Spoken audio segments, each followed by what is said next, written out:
are very important because a lot of companies, you know, they want to go to the big markets. They want to go to Germany, to China, to the United States, to all those big markets, which is true. But at the same time, Israel is not as big as Germany, but it's as big as Denmark, Sweden, Czech Republic, and other countries in that side. But unlike those countries, we're going to double our population and become 17 million people in 2050. It means that you have a much more mouths to feed, much more family to feed. Enough, and it's very interesting to look at trends. We will go back to that slide, but a little bit about Israel for those of you who don't know. Basically, it's the size of New Jersey. You can go from the southest point to the northest point in a 6-hour drive. 9.3 million people. If you add the Palestinian Authority that is conjectured to the Israel economy, because we are one custom envelope in one way, because you know everything that is being imported to Israel, then you can add another 5 million people to that. GDP per capita is quite strong, more than Japan, more than Spain. There's a mix of Jewish, Muslim, Christian, a lot of different ethnicities. So it's also a great place to demonstrate and to review different products in terms of veracity. And Israel is considered to be the startup nation. It's a very early adapter country, and a country that you can try out new and innovative products. The Israel economy in the last decade, and especially I took the 10 years, has more than doubled. So you can see both in the GDP or the business product or even the private consumption. You can see that the Israeli economy is growing and is growing rapidly. We have a very strong purchasing power and a very strong economy, which is sustainable. Not only that, also our fiscal discipline is quite strong, and you can see that our currency is quite low compared to the dollar and to the euro. And in fact, it's a very strong currency. It means that our importers has the ability to import, to have a more strong importing, especially when you do international deals, which are mainly on dollars. The dollar is quite low. And our unemployment rate, you see the 2020 figure, but as you can see, the 2019, this is a pre-COVID figure. We've entered that crisis quite well, and OECD average is about 6.6% unemployment rate. Ours was 3.8, which is one of the lowest in the Western world. We are OECD WTO country. As you can see, we've managed to vaccinate our population quite well. We are called the vaccination nation. We're #1 in the world in terms of vaccination. And not only that, we were able to vaccinate and basically pull out of the crisis of the COVID quite fast, unlike many other countries worldwide, unfortunately. We entered the crisis quite well in terms of our monetary figures and GDP and unemployment and other elements. So it means that the Israeli economy is bouncing quite well and quite strong. So what do we import? As you can see, in 2020, import has increased both in the consumer and in raw materials.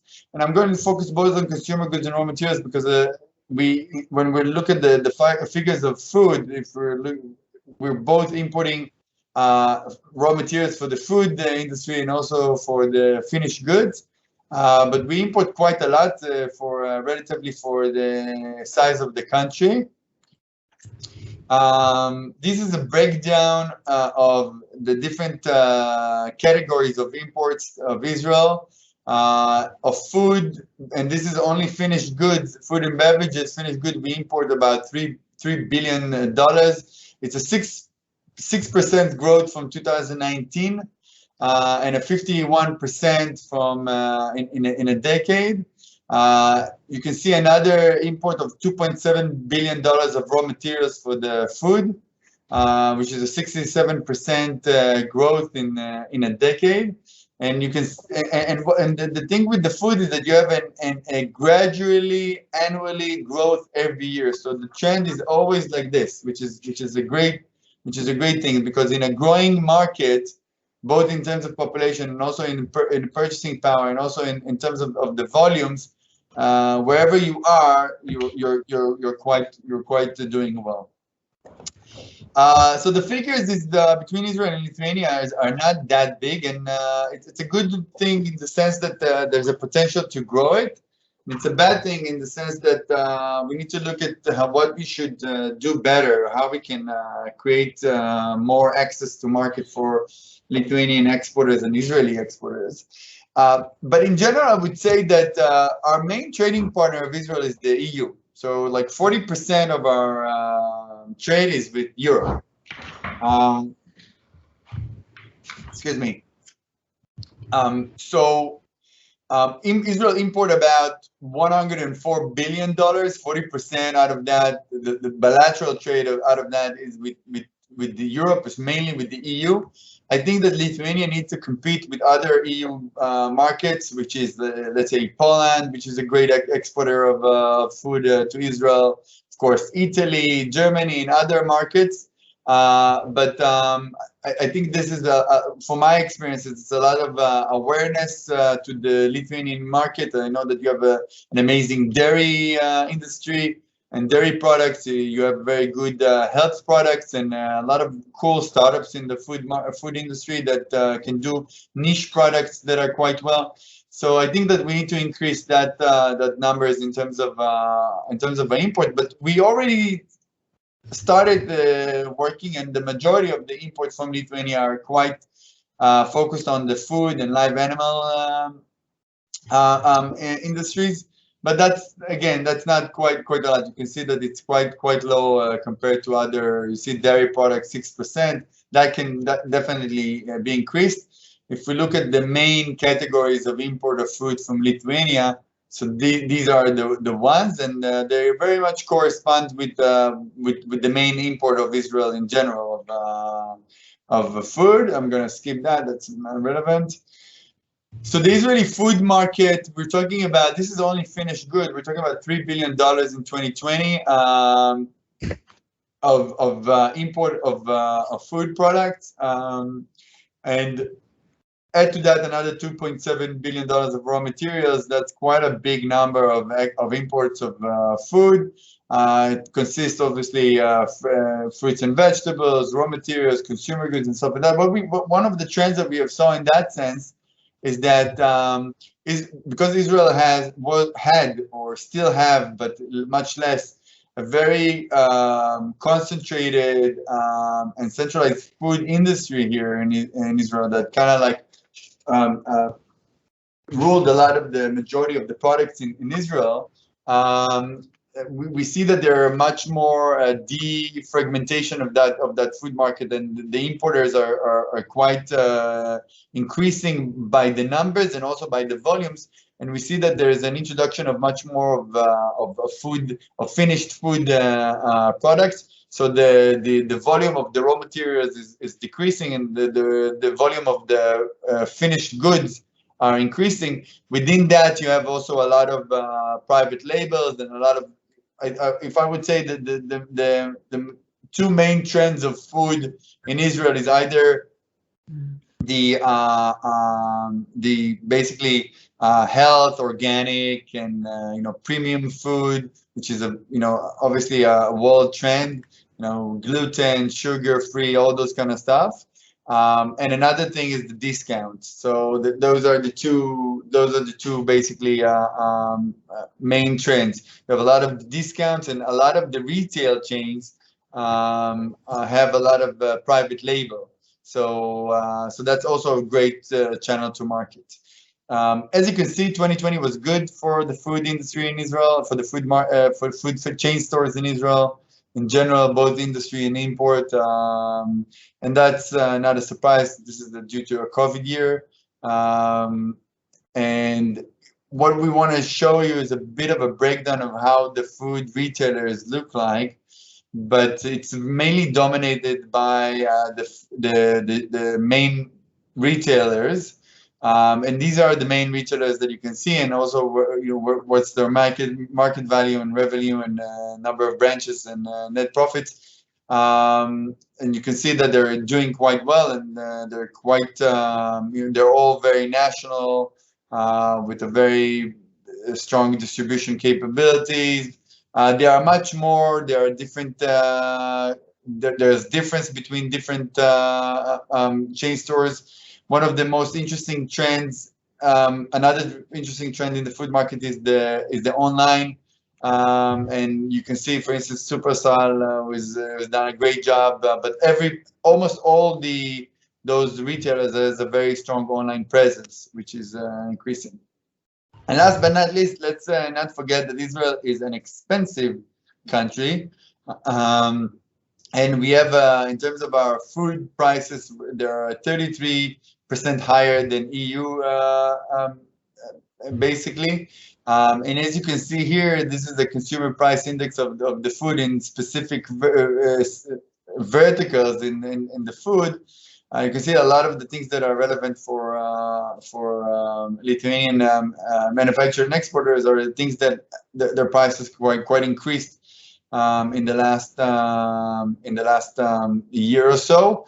But in general, I would say that for exporters, you have a very strong capability to have good margins because because as I mentioned before, if you have attractive prices or if you have good innovative product and you find yourself a good distributor, then you are able to have good margin because the prices are quite strong in Israel.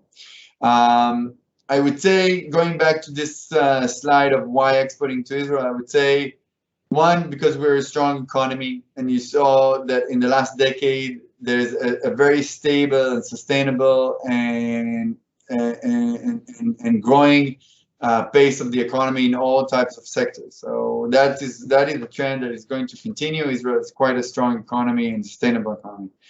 Second, I would say that we have high population growth, which is great for food exporters. Other than that, I would say we have a very developed economy. It's a sophisticated market, and you have a lot of international companies here. You don't need to do market education. It's very early adopter.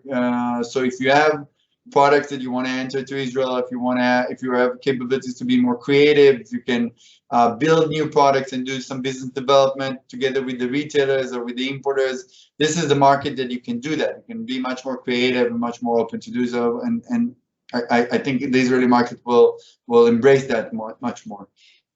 And we have a strong currency. The shekel is quite strong, so we have quite sustainable purchasing power.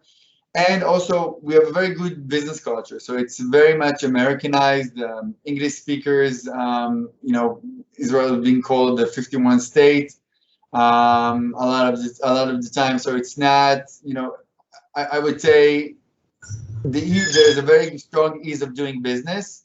And also, we have a very strong legal framework here. It's very reliable. You have courts. You have, people respect, agreements. So it's very Western in that sense.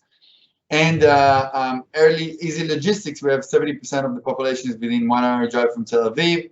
So basically, you only need to find one strong local partner, and that can. It's not like you go to Germany. You need to have one distributor in Munich, one in Berlin, and have also a lot of issues with the distribution issues. So I think that in general, Israel is a very strong can present a very strong ROI to Lithuanian exporters, but you need to know the market. It's a very crowded market and sophisticated market, and you need to have a very strong capabilities. So this is it. This is me and Sharon. You can definitely contact us. We're available to you either directly or through the embassy or through Litfood. And if you need more advice, we can help you with some regulatory framework and obviously to find local partners. If you are, if the B2B that you have right now is not sufficient. That's it. Thank you very much. Thank you so much, Ms. Lavie, for such a valuable insights. And so now our opening part of trade mission is over, and I invite all Lithuanian and Israel companies to join separate links for the personally named rooms to bind ties. So my special thanks goes to Ms. Sharon. Thank you for arranging and assisting us to arrange this event as well. And wish you all a great success and fruitful B2B meetings, and look forward to meeting you in person in our next trade mission. So thank you once more again. Have a beautiful day. Have fruitful B2B meetings. Thank you. Bye. Thank you, Irma. Thank you very much. Thank you.